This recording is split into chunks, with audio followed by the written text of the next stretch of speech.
rocket scientist, an actual self-purported rocket scientist, and the uniformity of nature numpty, March 2021. Why are you not getting this? You're making a wild claim. No, Chemo. You're like, I'm a rocket scientist. I send rockets into space. That's who you are. That's what you say. You're getting off the point. The burden of proof is on you, Chemo. You need to establish what test you're going to do to show that the rockets don't work in space. What? You think he needs to demonstrate the non-existence of your fairy tale claim?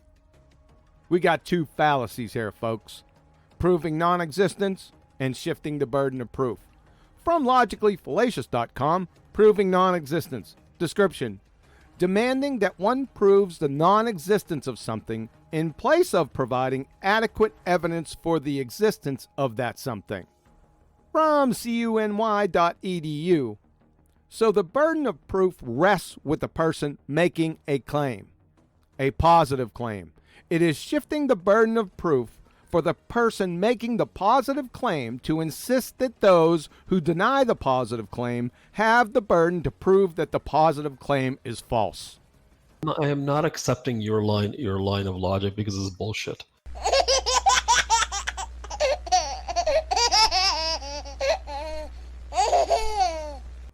That's not a scientific document. So you don't have a scientific document either. Where was your scientific documents? Exactly. By Mathematica. Mathematics is not science. It's written by a guy named Newton. The same Newton that was debunked, you uniformity of nature numpty. Why are you mindlessly parroting a 106-year out-of-date pseudoscience professor? And the Principia Mathematica isn't a scientific document, son. There's no natural science in there. And mathematics is not science. From Richard Feynman, the Feynman Lectures on Physics. Mathematics is not a science from our point of view, in the sense that it is not a natural science. The test of its validity is not experiment. From Dr. Carey Mullis, Nobel Laureate, Biochemistry. And mathematics, which is really not science. So, you don't have a scientific document, you window-licking crayon muncher. Do I sound like the fucking kind of guy who would keep quiet and the kind of guy who you could tell something to somebody to do? No. You sound like a guy that should be horse and elephant tranquilized without cessation until your emergency lobotomy. You're a clinical level imbecile. Your whole position of rockets don't work in a vacuum violate the uniformity of nature because we can show and demonstrate the conservation of momentum in a vacuum on Earth. And then because we can do that, then it works in space, Chemo. What's this?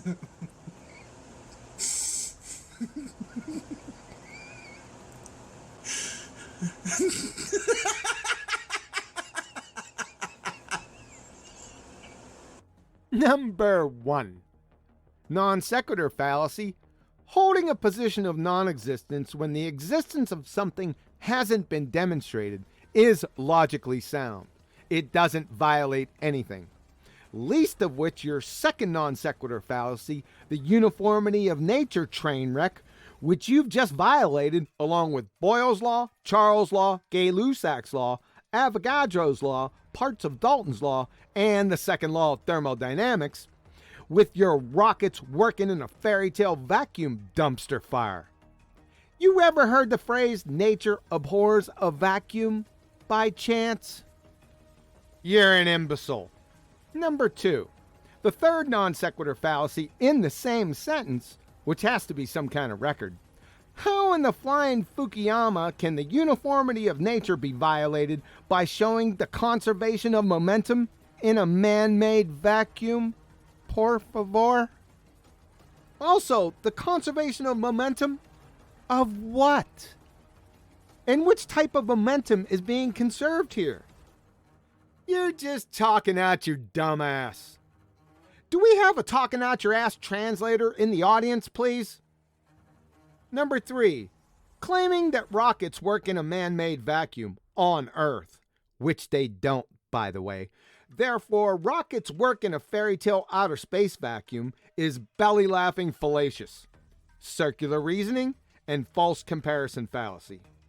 It's circular because you're assuming the very thing you're attempting to prove, the vacuum of space, then justifying it with a false comparison, a man-made vacuum, which altogether is your fourth non sequitur fallacy in the same sentence.